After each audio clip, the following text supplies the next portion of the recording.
प्रिय मित्राणी, मैं डॉक्टर कृष्णा चतुर्वेदी आज मैं आपको उपसर्गों के बारे में बताऊंगी कि उपसर्ग क्या होते हैं, उपसर्ग कहते किसे हैं, उपसर्ग का क्या चमत्कार होता है।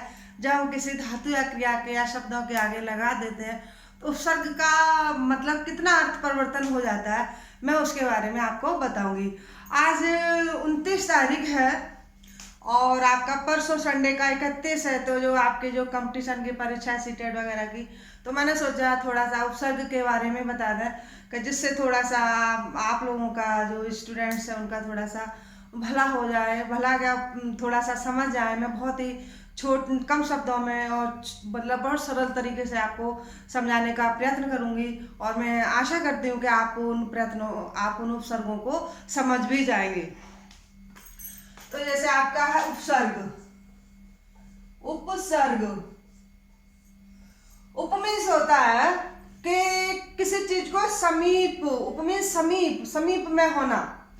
तो जैसे प्रश्न आता है कि उपसर्ग में भी कौन सा उपसर्ग है। अब आप सोचे उपसर्ग में भी उपसर्ग है, कि उपसर्ग में भी आपका उप उपसर्ग है। ये क्या है?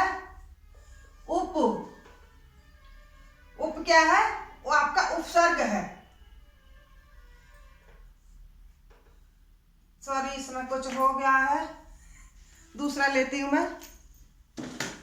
तो उपसर्ग में उप आपका उपसर्ग है, ये आपका उपसर्ग है, ठीक है। अब देखिए सृज धातु है, सृज, सृज क्या है? आपकी धातु है। मैं आपको डायरेक्ट उपसर्गों के पास ले जा रही हूँ, इधर उधर की बात न करके सीधे आपको उपसर्ग ही समझाना चाह रही हूँ। सृज धातु है और आपका क्या है? घ्य, ये आपका प्रत्यय है, ये आपका प्रत्यय है।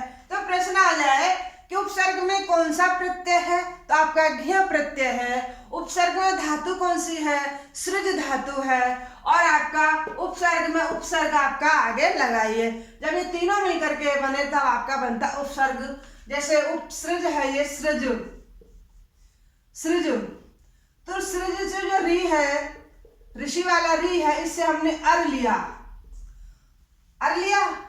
और जो ज है आपका, तो क ख ग घ, जो आपका जो प्रत्याहार बनाते थे कि जस का झल जिस तरह से हो जाता है, तो आपका तीसरा वर्ड गा का जो है वो जा का आपका गा में चेंज हो जाएगा, गा में परिवर्तन हो जाएगा। तो यहाँ आपका हो जाएगा गा, हो जाएगा, इसकी जगह गा हो जाएगा। और आपका उप है ही, तो देखिए उप। अब देखिए सूत्र से आपका जो अर है, जो आपका ऊर्ध्व का ऊपर हो जाएगा, तो उप स अ और ग, तो आपका इस तरह से बना उपसर्ग। तो आप आराम से बता सकते हैं उपसर्ग में कौन सी धातु है, तो आपका सृज धातु है, आपका घे प्रत्यय है, इस तरह से बनता है आपका उपसर्ग। आगे मैं थोड़ा सा और बताऊंगी। जैसे हम किसी भी शब्द के या धातु के आगे उपसर्ग को जब जोड़ देते हैं, उपसर्ग समीप में जब किसी धातु के आगे उपसर्ग, और उपसर्ग हमेशा धातु के आगे ही आते हैं, उपसर्ग कभी पीछे नहीं आते। पीछे तो प्रत्यय आते हैं, आपने पढ़ा होगा प्रत्यय तो आपके पीछे आते हैं, उपसर्ग हमेशा आगे आते हैं। तो मैं यही आपसे आपसे यही उम्मीद आशा करती हूँ कि आप भी कहना चाहिए उपसर्ग बन करके चले, प्रत्यय बन करके नहीं चले, हमेशा आगे चले। आपके पीछे प्रत्यय, प्रत्यय जैसे चलते हैं, जैसे आपके पीछे सभी चले और आप हमेशा उपसर्ग ही रहें, तो आप उपसर्ग की भांति रहें। तो उपसर्ग का मतलब होता है आगे से जोड़ना, किसी चीज के आगे आके जुड़ जाना और उसका अर्थ परिवर्तन आ जाता है, वो आपका उपसर्ग ही कहलाया जाता है। जैसे मैं आपको थोड़ा सा और उदाहरण थोड़ा समझाना चाहती हूँ, 2-4 और उदाहरण देके, तो आप उससे अच्छी तरह से समझ जाएंगे कि मान लीजिए ये आपका क्या है? हार, ये हार है। हार का मतलब होता है माला, हार का मतलब माला, माला होता है साधारण तरह से कि मान लीजिए कि माला है, जैसे किसी को आप सम्मान देते हो, किसी को मान देते हो, सम्मान देते हो, तो माला पहनाते हैं। तो माला के लिए, हार के लिए आपको गर्दन झुकानी पड़ती है, झुकानी पड़ती है। तो आप माला हार है तो हार का मतलब यहाँ साधारण रूप से एक माला हो जाता है। अब इसी हार के आगे आप संस्कृत पढ़ रहे तो देखिए विसर्ग लगा दो तो ज्यादा सटीक रहता है। अब ये हार है, हार। अब हमने इसके आगे हम उपसर्ग जोड़ रहे हैं ना, तो उपसर्ग जोड़ने के लिए हमने हार के आगे मान लीजिए हमने प्र लगा दिया। क्या लगा दिया? प्र।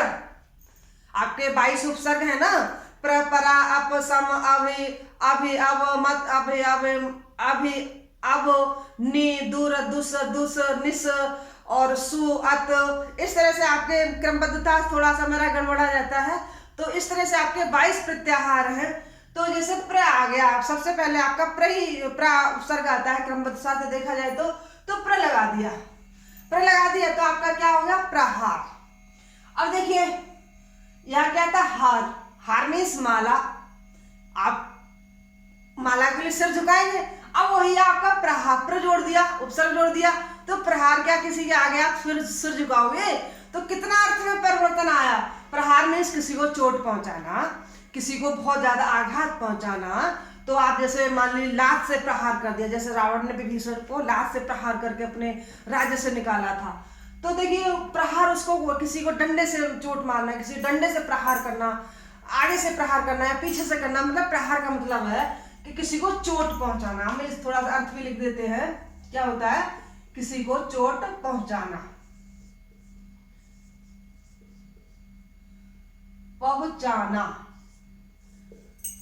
तो देखिए प्रहार, हार तो वही है लेकिन इसमें उपसर्ग लगा दिया प्रहार। अब फिर देख, और इसी एक ही उदाहरण के द्वारा हम कई सारे अर्थों को समझाना चाहते हैं कि किस तरह से एक शब्द के आगे हम उपसर्ग जोड़ रहे हैं तो कितना अर्थ में परिवर्तन, कितना चमत्कार आ रहा है। तो मैं वही चीज आपको समझाने की कोशिश कर रही हूँ। अब हमने प्रहार, यहाँ प्रहार हुआ। अब मान लीजिए हमने लिख दिया, कह लीजिए मान लीजिए आ जोड़ दिया तो क्या हो गया? आहार हो गया। ये जो आपका अंग है ना 17 नंबर पर शायद आएगा, तो इसकी संज्ञा कर दी तो आ गया, तो इससे हमने आहार कर दिया। अब जब आप प्रहार कर दिया, अब यहाँ पर क्या हो? आहार। आहार मीन्स क्या होता है कि भोजन। आहार मीन्स भोजन, जो हम खाते हैं भूख को, क्षुधा को शांत करने के लिए, तो आपका वो आहार हो गया, आहार हो गया। अब फिर देखिए दोबारा से और एक शब्द ले लेते हैं हम, जैसे हार ही है, यहाँ पर मैं हार ही के बारे में चर्चा कर रही हूं। अब हमने फिर लिया, मान लीजिए हमने कर दिया यहाँ पर सम जोड़ दिया, जैसे आपका सम प्रत्याहार है, जब आप करेंगे अनुस्वार आपका संग इसमें पहुंच जाता है, अनुस्वार म का ऊपर अनुस्वार के रूप में चला जाता है। तो ये अनुस्वार मैंने बताया था कि जो अनुस्वार हमेशा स्वर पर लगाए जाते हैं। तो ये आपका संहार हो गया। संहार मीन्स किसी का विनाश करना, किसी का नाश करना, नाश करना या विनाश करना, किसी को मारना, तो आपका संहार हो गया। संहार आपका उपसर्ग तो यही, आपका शब्द तो हार ही चल रहा है, लेकिन उपसर्ग लगाने से जो शब्दों में कितना परिवर्तन आ रहा है, कितना चमत्कार हो रहा है, वो आप देखिए। ये हो गया। अब मान लीजिए फिर हमने हार कर दिया, हार आपका अभी पीछा नहीं छोड़ रहा है, फिर हमने हार कर दिया। अब हमने क्या जोड़ा? बिहार। अब जैसे मान लीजिए हमने बी जोड़ दिया, आपका क्या हो गया? बिहार। बिहार का मतलब घूमना, भ्रमण करना। क्या होता है? भ्रमण करना, घूमना। एक हार में और जो उपसर्ग हमने जो 4 लगाए हैं, तो उसमें अर्थों में कितना परिवर्तन आया, कितना चमत्कार आया। तो आपका ये क्या है? उपसर्ग का ही चमत्कार है, उपसर्ग का ही ये सारा मतलब कहना चाहिए चमत्कार है। उपसर्ग की सारी, उपसर्ग लगाने से कितने शब्दों में परिवर्तन आ जाता है, तो वो इसमें बताया गया है। अब जैसे और कुछ और भी, जैसे मैं जैसे कहना चाहिए बताना चाह रही हूँ, 2-4 वर्ड और शब्दों वाक्यों के द्वारा आपको बताना चाहते हैं, शब्दों के द्वारा। जैसे आपका है एक कार है, कारा, एक कार है। अब हमने इसमें मान लीजिए उप प्रत्यय लगा दिया, उप लगा दिया तो क्या होगा? उपकार। हम किसी के ऊपर उपकार कर रहे हैं, किसी के लिए भला कर रहे हैं, किसी की सहायता कर रहे हैं, उपकार। अब यही हमने कार में अपकार लगा दिया, अप लगा दिया, अप्रत्यय लगा दिया। अब ये अपकार हो गया तो बिल्कुल इसका अपोजिट हो गया, बिलोंग हो गया कि हमने किसी का बहुत या अपकार किया, अच्छा नहीं किया, तो आपका अपकार हो गया। मान लीजिए एक है आपका गच्छत जैसे एक क्रिया है, गम गम जो क्रिया है उसमें तिगंत प्रत्यय जोड़ने से आपका क्या बन जाता है, गच्छति बन जाता है। तो हमने इसमें अनु लगा दिया, उपसर्ग हमने अनु लगा दिया, तो गच्छत में भी जाना होता है और अनुगच्छत भी जाना होता है। अर्थ तो दोनों का एक ही है, गच्छत मीन्स जाना और अनुगच्छत मीन्स भी जाना। लेकिन इसमें देखिए कि हमारी भारतीय परंपरा, भारतीय संस्कृति इसमें अनुगच्छत में प्रदर्शित आपको दिखाई देगी कि जैसे पिता के पीछे पीछे पुत्र चल रहा है, पिता भी चल रहा है, पुत्र भी चल रहा है, लेकिन जो पुत्र चल रहा है उसको आप अनुगच्छति बोलेंगे और जो पिता चल रहा है वो आपका गच्छति में आएगा। या किसी बुजुर्ग के आगे जो उससे छोटा चलता है तो आपका अनुगच्छति करेगा और जो आगे वाला गच्छति करेगा। क्रियाएं तो दोनों गच्छति कर रहे हैं, क्रियाएं तो दोनों जाने की कर रहे हैं, लेकिन जो अनुगच्छति में जो मतलब है वो गच्छति में नहीं है। अनुगच्छति हम किसी का अनुसरण करके पीछे पीछे चलते हैं, वो आपका अनुगच्छति समझा जाएगा, माना जाएगा और ये आपका गच्छति माना जाएगा। तो इस तरह से उपसर्गों में उपसर्ग लगाने से शब्दों में या धातुओं में जो परिवर्तन आता है, जो शब्दों में परिवर्तन आता है वो उपसर्ग का ही कार्य है, उपसर्ग का ही करिश्मा है। उपसर्ग हमें कितना परिवर्तन कर देते हैं। तो मैं आपको उपसर्ग, वैसे तो मुझे याद है पर लेकिन क्रमबद्धता से मैं आपको उपसर्ग लिखा देती हूँ। 22 उपसर्ग है, वो आप याद कर लीजिए।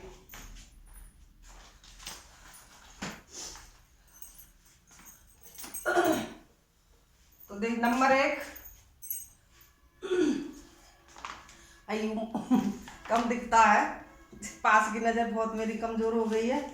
तो आप देखिए नंबर 1 प्र, नंबर 2 प्र परा। आपको दिखाई तो दे रहा होगा, मैं थोड़ा बड़ा ही लिख रही हूं। अप सम अनु, अप सम,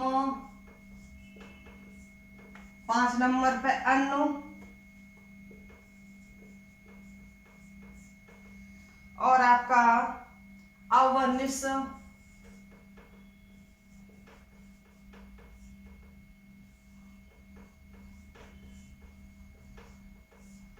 अवनिस, निर,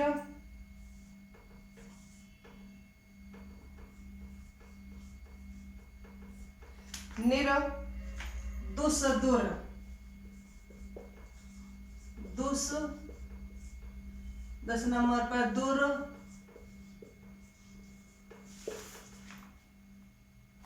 11 नंबर पर वी,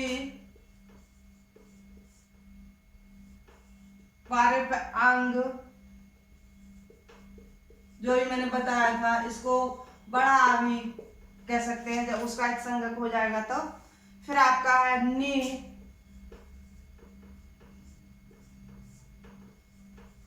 अधि,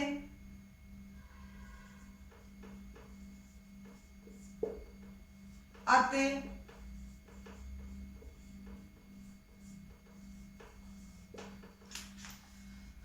सु और 17 पर है उत।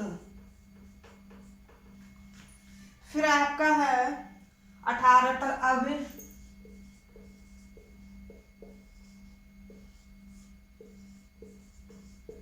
19 नंबर पर है प्रति,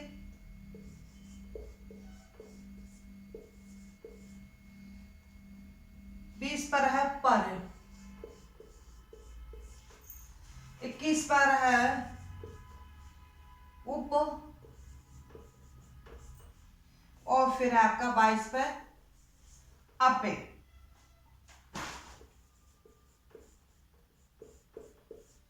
तो आपके ये 22 आपके कहना चाहिए आपके उपसर्ग हैं, तो ये उपसर्ग आपको याद कर लेने चाहिए और इनके अर्थ भी समझ में आ जाएंगे।